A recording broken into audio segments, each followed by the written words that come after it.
Pujaniya Guruji ke charnon mein vandan, and a very warm good afternoon to all you ladies and selected gentlemen. This afternoon during the lunch break, a lady remarked at the table that women should speak out more.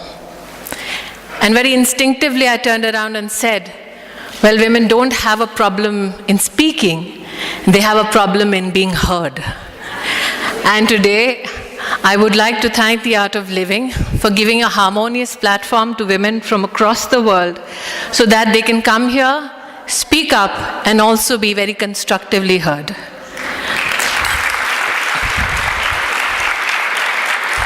I had two very senior, experienced ladies give the world view with regards to global connect and conflict.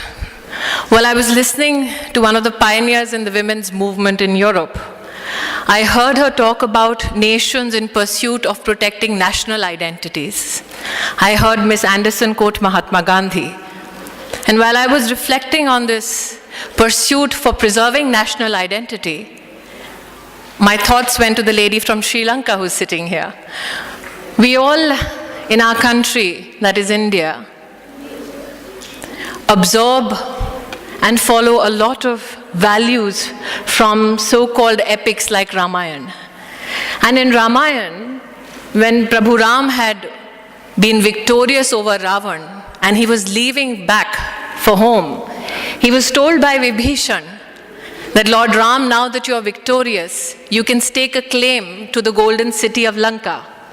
And at that time, Lord Ram turned around and said, Janani Janma Bhumishcha Swargadapi Gariyasi. That my motherland, my mother, is so beautiful that she is greater than all the heavens that human beings seek to achieve. It is because India as a culture has infused the feminine virtue in pursuit of a strong nation that we serve as individuals not only a national cause, but also the cause of humanity. India as a nation, as a culture, has defined for the world Vasudev Kutumbakam, which means the world is one family. India has been blessed by Gita, wherein Lord Krishna said that if you walk on the path of dharma, if you absorb, if you follow the path of righteousness, then you not only emerge as a true leader, you also serve and bring about a stronger nation and a stronger universe, a stronger world. And it's interesting that today, in this very nation, through this very platform, we talk about globally connecting, we talk about leadership that helps us connect. Ms. Anderson spoke about conflict, which is one of the worrying factors when people converge on a global platform and talk about nation building, national interests, and interests of humanity.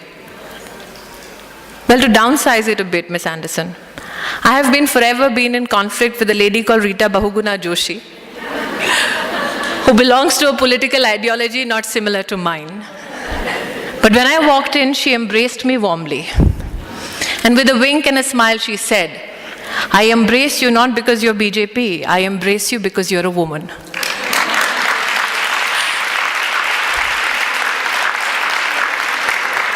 I then went, and when I was about to sit, I was warmly greeted by Dr. Ghazanfar from Afghanistan, a lady who serves as the Minister for Women's Affairs. We don't know each other's language, but we all knew just one thing, that we culturally connected, and especially so because we are both women in the field of politics. I know that conflict arises when there is widespread poverty. Conflict arises when there is illiteracy. Conflict arises when there is a race to take ownership of resources. But I also know that when women are put at the helm of affairs, conflict has this very unnatural way of decreasing. In 1996, a study was put out by Mr. Subba Rao and L. Rainey, which said that if a nation, and 72 countries were a part of this study, that if nations in 1975 had invested in women's higher education, then in 1985, those nations would have seen a decline in infant deaths by 68%. If those same 72 nations had put in all their resources to increase per capita income of every citizen in those 72 countries, the impact on infant deaths would have been zero. Today, when I stand here as a woman, I'm of the opinion that if you truly want to globally connect on issues of humanity, if you truly want to reduce conflict, then one of the first steps that we as a nation, we as a world need to make is to empower women. I was speaking to Gauri-ji, who has invited me to this conference, and I told her that when people ask me to define women leaders, I tell them that a leader is someone who takes you where you want to be, but a female leader is someone who takes you where you ought to be.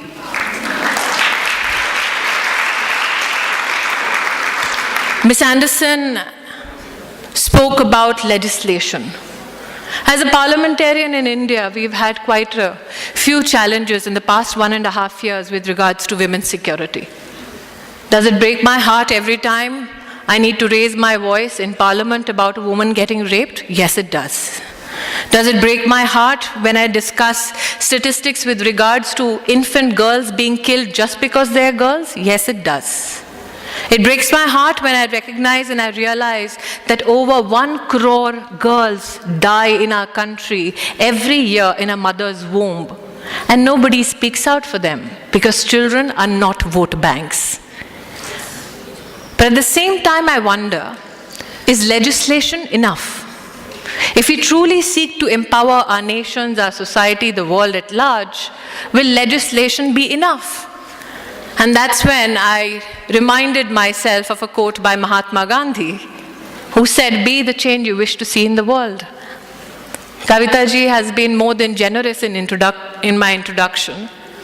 Apart from the role of Tulsi, the quintessential Bahu, I also had the privilege of discussing socio-political issues on various platforms.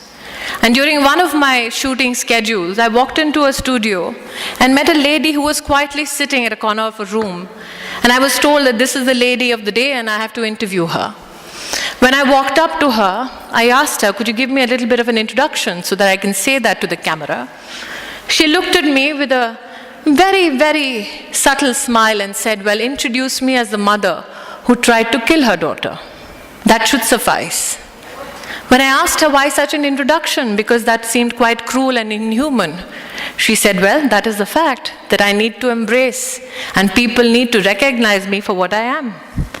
I asked her why she defined herself so, and she said, "Well, I gave birth to 2 daughters, and my husband told me that if the third was a daughter as well, then I need not take the trouble of coming back home.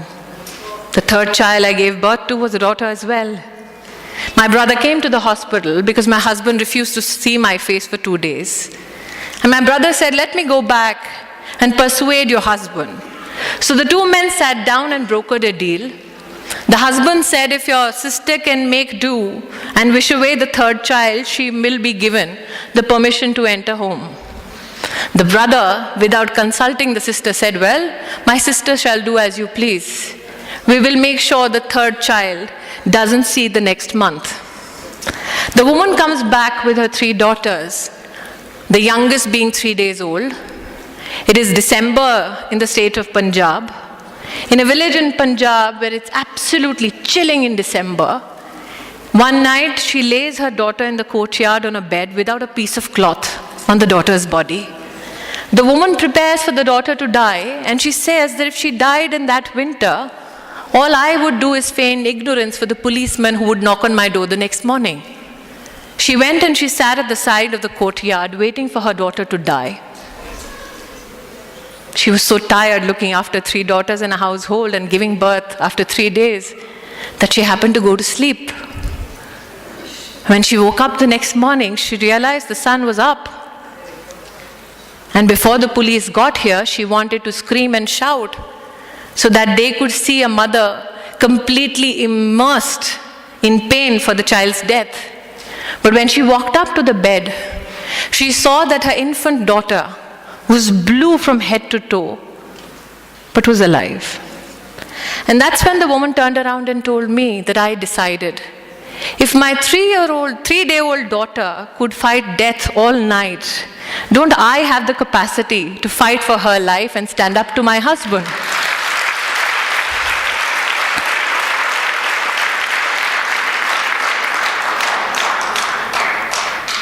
Kautilya in Arthashastra had said, for a good leader, it is not enough to exercise control or be victorious over external forces and enemies.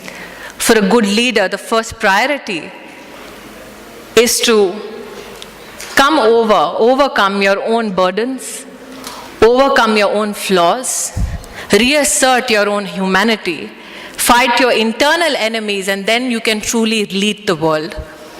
I feel